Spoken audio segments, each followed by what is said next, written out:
Okay. Here we go. Okay.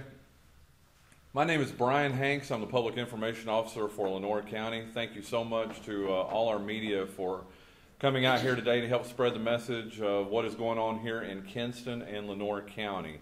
Up here today that will be speaking to you will be Lenoir County Emergency Services Director Roger Dale, Lenoir County Transit Director Angie Green, Kinston City Manager Tony Sears, Lenoir County Sheriff Ronnie Ingram, and Lenoir County Board of Commissioners Chairman Craig Hill.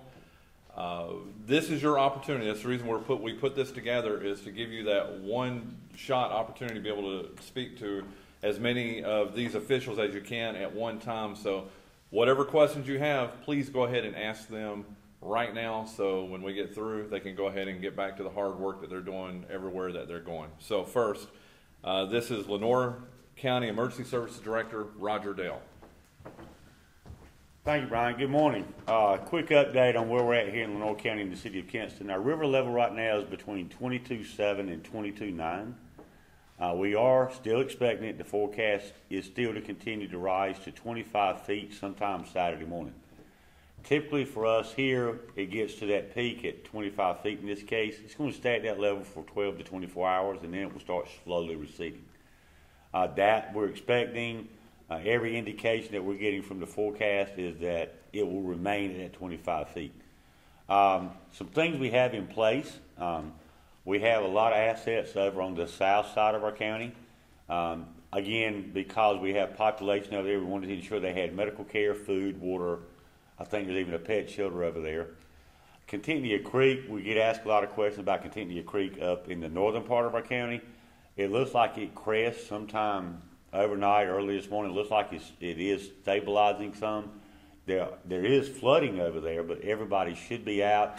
We do have crews back there as we speak, not doing rescues, but just going back and checking and making sure everybody's out and wants to be out. We still have divisions set up at our fire departments that consist of, EMS, fire, and law enforcement. So as we get calls, we're able to get to those pretty rapidly. So now it's just waiting until the water comes up. Mr. Sears, I'm sure will talk to you about a meeting we had this morning where we're trying to start working on debris stuff, trying to, to get debris up around the county and the municipalities. And that's basically in a nutshell where we're at today. Again, water's still coming up. We will, at some point in time, lose Highway 258. I know we get asked a lot of questions about it. We can't tell you when. We don't know. It will close whenever, obviously, the water comes across. Highway 70, we get asked about Highway 70. It's going to be very tight. There's a possibility we might. But again, there are routes that DOT is working on with Highway Patrol to get people around some of this stuff. I think you saw yesterday maybe where there was a lot of traffic out on Highway 70 in our county. The reason for that is I think Interstate 40 flooded.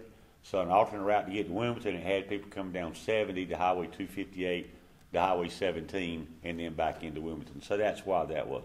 I've not been out there today, so I really can't speak to it. The sheriff will be talking to you about some curfews or restricted access we have in places, and he can go more in depth about that. Okay, any questions? Yes, ma'am. Has there been any wastewater issues with the rising water levels? Mr. Sears can speak to that. Okay. Are you worried about having to perform rescues as the water continues to rise? I hope not. I hope people's, listen to the warnings we put out. People's had ample opportunity. If we have to do that, we stand poised to do that. But we don't anticipate having to, but understand we have the assets to if we need to. Sure. And then, has there been any mandatory evacuations for areas in the floodplain? Mandatory, if we say mandatory, that basically means we can in no time force you to get out of your house. So if we use the term mandatory, that's essentially telling you that we might not be able to get to you. And that phrase probably has been used a couple of times, yes. What about like hotels such as the Hampton Inn?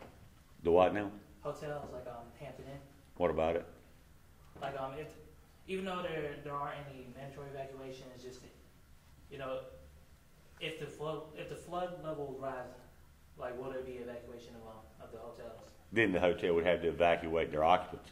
I think what's important to understand, we cannot sit, the only way we can tell you how much water you're going to get in your structure is we would have to know the elevation of that structure. So like, it's hard to sit here and say that you'll have 1 inch or 21 inches in your house or structure unless you know what the elevation is, then it has to be figured that way.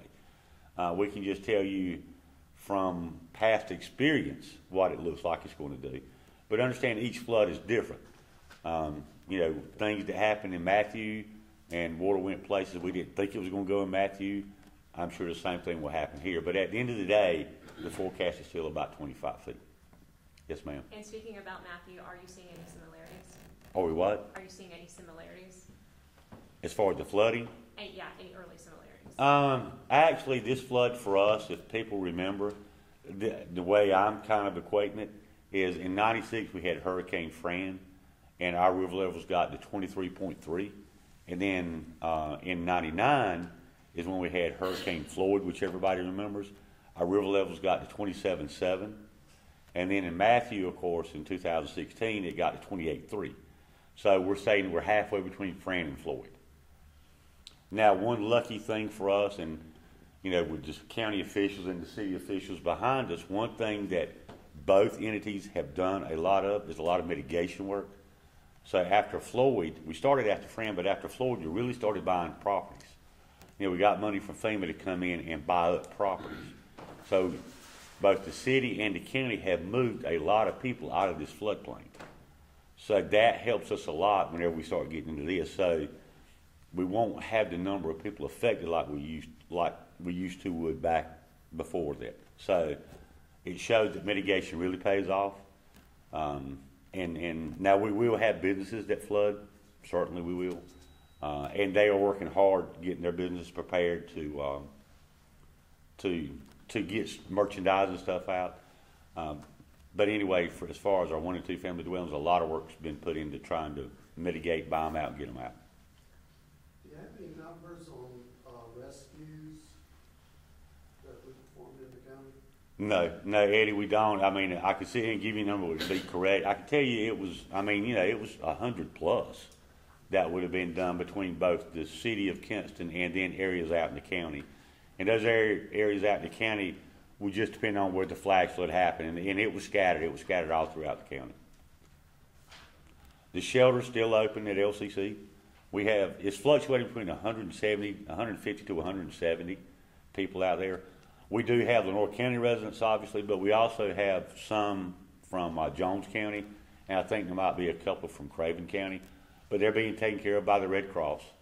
And, you know, Dr. Hunt out at LCC and his staff's been very gracious with that shelter.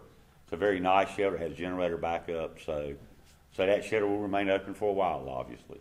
How about the field hospital over in South Lenoir? What about it? Have you had to use that? Yes, I think as of yesterday, it has probably seen 50-some patients. There's a contingency plan and protocol set up so if a call happens on that side of the water, where the water's so high, they'll carry that patient to that field hospital. And also that hospital is accessible to other counties who might not get to their hospital. So it's serving not only Lenoir County, but other counties as well. Would that be like Jones County? Jones County, Duplin County, yes. Okay. Thank you so much, Director. Thank you. Next up will be Lenoir County Transit Director Angie Green. She'll make a statement and then you can ask her questions. Good morning. So we have been assisting emergency services in transporting people, people that need to evacuate their homes for power outages, flooding, or other reasons, to the shelters along with our other normal operations. We're operating right now until the end of the week from 7 a.m. to 6 p.m. That way our employees can get home safely if they live in flood-prone areas and that sort of thing. And as best as I can pull data, and it's not been updated completely yet, we have actually transported close to 200 people to the shelters. About 100, or a little over 100 of those have actually been from Jones County. We had 5 vehicles transporting from Jones County to the shelter on Sunday. And that's kind of where we're at. We're still doing transporting people back and forth to the shelters. There are some people that are requesting to go home, and we're also providing that service free of charge. Very good. Go ahead, What are question. some of the ways that you're transporting people to the shelters? By the transit vehicles. Is that what you're? So like buses? Well, Mini buses or? we don't have buses, but we have vans, so that's how we're getting them back and forth. Okay. Any further questions for the director? Very good. Next is Kinston City Manager Tony Sears. Thank you, and first off, I want to thank to all the city employees who've worked diligently before the storm and during the storm to help make sure that we were best prepared as we could, not only for provide services, but to also help those individuals who were in need during the storm. The storm was kind of different between Florence and Matthew. Matthew, our flash flooding was more isolated, happened quicker. Florence, it actually took a little while. We were deeper into the storm before flash flooding happened. To answer one of the questions that was asked previously, we performed about 30 rescues here within the city. To give you a comparison, we did approximately 70 with Matthew. So we did some things that I think we talked about at the previous press conference to alert people, to make sure that people were aware that they could be in potentially hazardous areas. So we like to think that some of those efforts helped reduce that number. Unfortunately, Matthew, we didn't have a lot of power outage. At our peak during Florence, we had approximately 1,300 homes that were without power. Those numbers fluctuated during the storm. We did our best to get it back on. Approximately 48 hours after the storm, we had almost 100% of our power returned back. You asked a question about sanitation sewer. We have had some issues with some of our pumps. They've been bypassed. We have systems in place in case we have an issue with one of our pumps. We have bypassed those pumps, and we're working on getting them permanently fixed. Obviously, during the storm, it's just about making sure everything is stabilized, and we'll go back and make permanent repairs. But we do have bypasses right now. Questions for the city manager?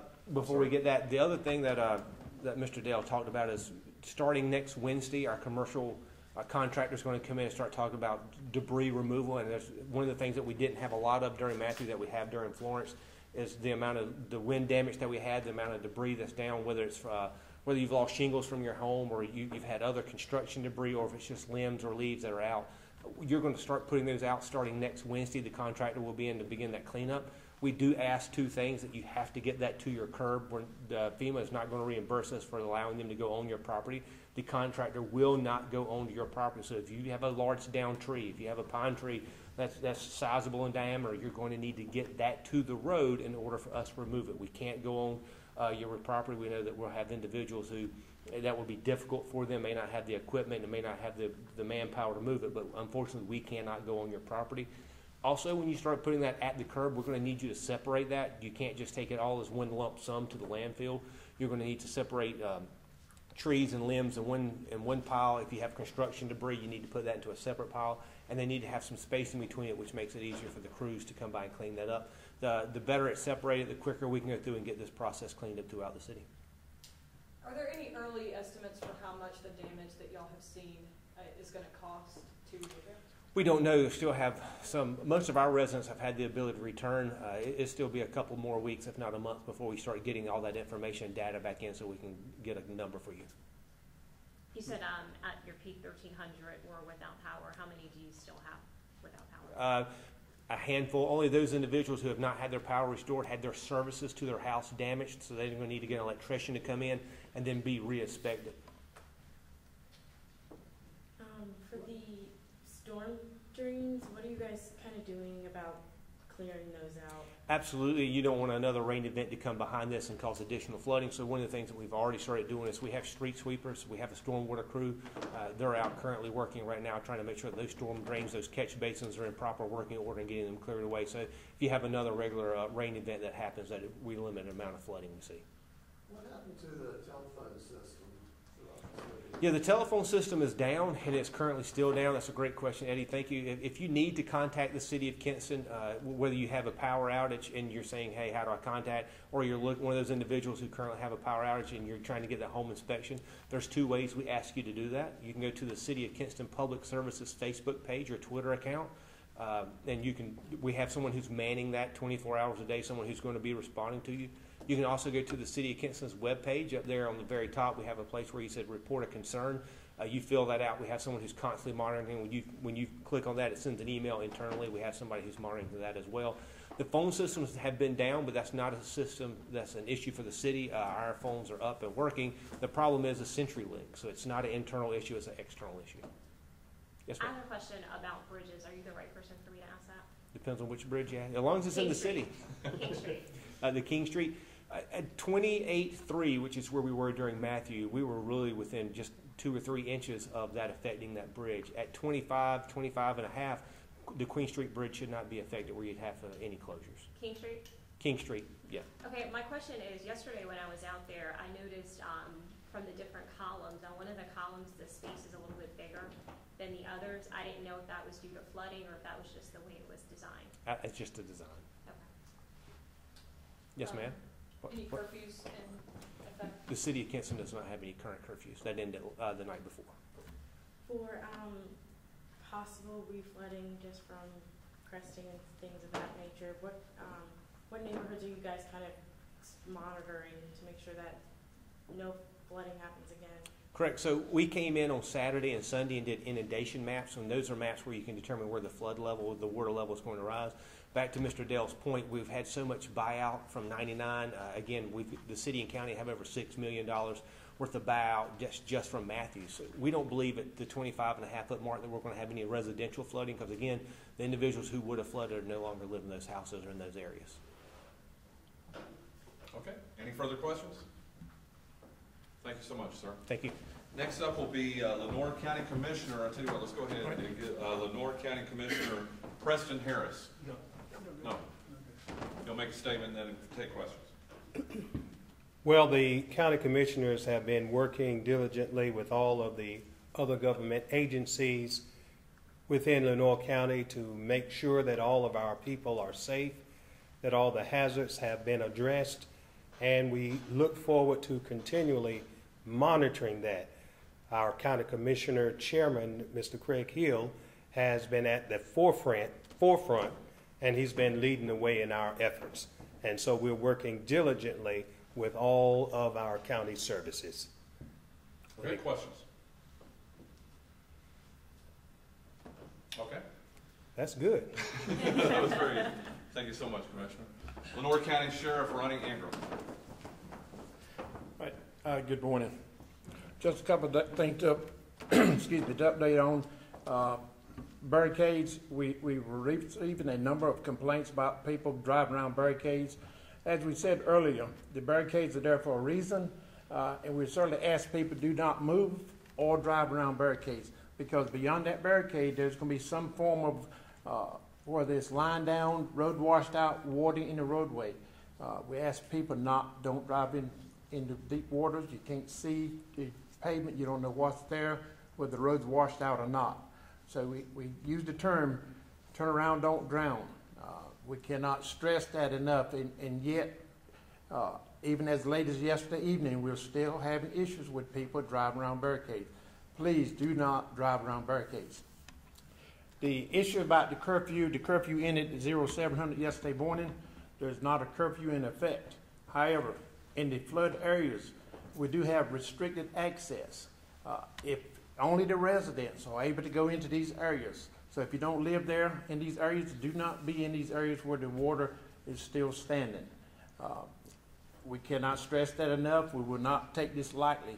If you're in the area and you're not a resident, you're subject to be charged. We're not going to tolerate a whole lot of people in these areas where the water is still standing. The residents, by all means, I know they want to get in and check their property.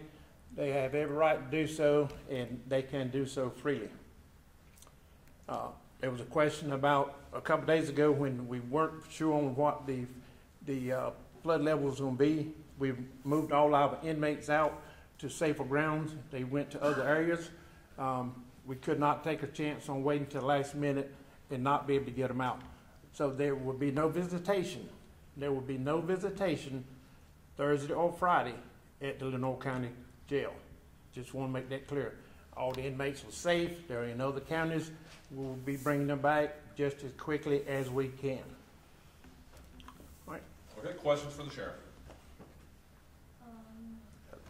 Go ahead. Go ahead. My question is, you talked about charges for people if they went into a restricted area. Is that the same thing if they drive around a barricade? Yes. We don't want, what happens when you go around the barricades? You not only put yourself at risk, now the people that I have to send to get you, you're putting them at risk. You know, what we're doing is we're trusting the citizens of Lenoir County and others traveling through to please. We trust you when you come up to a stop sign or red light not to drive through it. We're trusting you not to drive around barricades. Yes, ma'am. How many barricades are still up? I can't give you a accurate count. We have a number of barricades up. And what you have to understand, we don't have the manpower to put somebody at every single barricade. The last storm we had National Guard in. We don't have them here. We can't put somebody at every single barricade. Therefore, like I say, we are trusting you to not drive around these barricades. Like I said, there's something on the other side of that barricade. We don't put them up just for the fun of it. As much as, you know, as people think, that we don't do that. Are there any concerns about looting throughout the county? We've obviously seen Wilmington have some issues with that with this storm. That's the reason for the restricted access in these areas that's flooded. If you're not, like again, if you're not a property owner, don't be in these areas. Okay, any further questions? Has there been any more fatalities or serious injuries from this? Not that I'm aware of. We've been very fortunate this time, other than the lineman that fell, but as far as people getting hurt from driving around, we have not had that. And that's just what we preached about the last time. A lot of those lives that was lost that last time, if they hadn't went around these barricades, you know, it would have been a lot different circumstances. Yes, ma'am. Is there an update on the lineman? Ma'am? Is there an update on the lineman? I think the last I heard, he'd had surgery. He's doing better, but we, you know, still keep him in your thoughts and prayers. Okay, thank you so much, Sheriff. And finally, Lenoir County Board of Commissioners Chairman Craig Hill. He'll make a statement and then we'll accept questions. Again, I'd like to thank the media for helping us get the information out that we've gotten out. You folks have helped us save lives and save property, and we want to thank you. Also want to thank the manager of the city of Kinston, the folks at Town of LaGrange and Peak Hill, the municipalities who've cooperated with us so well during this time. The emergency director Roger Dale and his staff, and all the folks that are involved there, and Sheriff Ingram have done everything they can within their power to look after all the things that are happening during this storm. I do have a word of caution in that a large part of our county it has this feeling of normalcy. And it's important that we don't allow that to overtake us, and understand that there's a large portion of our county that is not normal right now. That will get a little worse during this time that the river rises. We've really had 3 different floods. We've actually had 4 different things to happen. We had the wind, and then we had the flash floods, and then we had the flood from the surge, and then we now are waiting on the river flood. We've also extended ourselves as far as we possibly can to help our neighboring counties. That's important. This entire southeast region of the state, we're all in this thing together, and so we're trying to do all we can to help our neighbors out as well. And we encourage our citizens to use our businesses that are open. They need your business. We encourage you to do that. We encourage you to come back to Lenoir County when the flood is over. It's important. Our folks are very resilient, and they'll be back in business very, very quickly. And we also want everyone to understand that the crisis that each individual citizen has is a major crisis.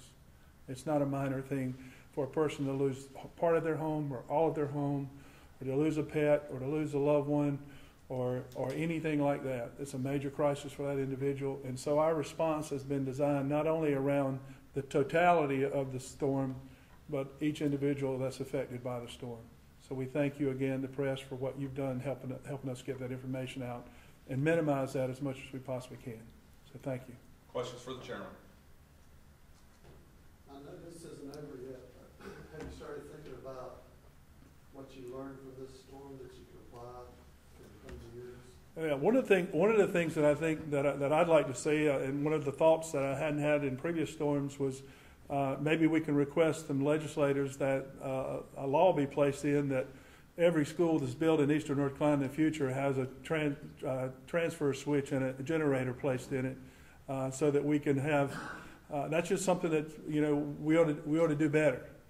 We've got large spaces that could be utilized in different areas of the community where we won't have to displace so many people, and it would help our emergency services folks if they had the ability to have multiple places that they could choose from depending on the nature of the storm and what angle it comes in.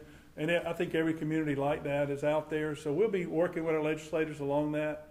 Our last storm, one of the things that we learned a lot about and some of the technology that has improved is the flood inundation maps that we have. Our ability to notify our public at a higher level. And be quite honest, some of the open source map items that are out there are very, very good. And it's taken some of the pressure off of government in that a lot of our local businesses and a lot of local citizens are very aware of those open source maps and flood inundation maps that are available that they can pull up, Rivercrest apps, things like that, so they can get a really good head start out there. So the technology is helping us. The other thing that we found out is one of the things we have to do is we have to keep governing. We can't, while we have to let our emergency folks respond to the response, and the folks that are involved in government need to be constantly involved in the actual running of the government on a day-to-day basis, because that helps everyone recover faster. It's also extremely important that we as a community understand how important the documentation of all this reimbursement happens.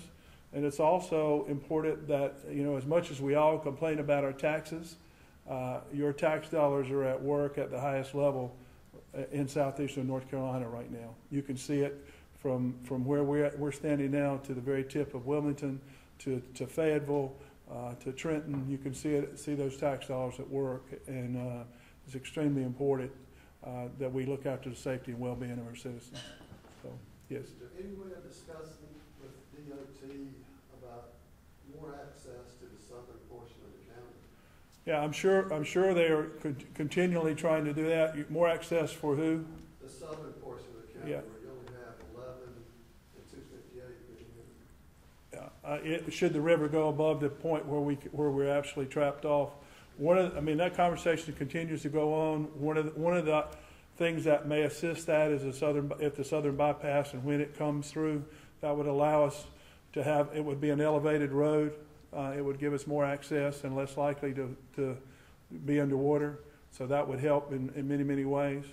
But again, I don't think that DOT or federal government or the state government or local government can prepare for Mother Nature in every angle that these storms come in. Who would have thought that a storm would come in as high as this one did? And we're just thankful that it didn't come in as a 4. We need to make, one of the things that we need to do in addressing our issues moving forward is how would we handle something even more catastrophic than this? So I think it's opened our eyes to what could have been, and we're thankful for what has occurred, and we will do everything we can to mitigate what we currently have and get back to a prosperous community. Okay. Thank you. Thank you again. Thank you so much, Chairman. And I'm going to echo what the chairman said. Media, thank you guys so much, sincerely. I'm going to look at each one of you. Thank you so much for getting the message out and accurate information out to each one of our residents here in Lenoir County. I want to thank Agnes Ho again for letting us use this facility here at Neuse Regional Library. And should have introduced her in the beginning, but Karen Whittingham, she's our interpreter today from the North Carolina Department of Services for the Deaf and Hard of Hearing. So media, again, thank you so, so much.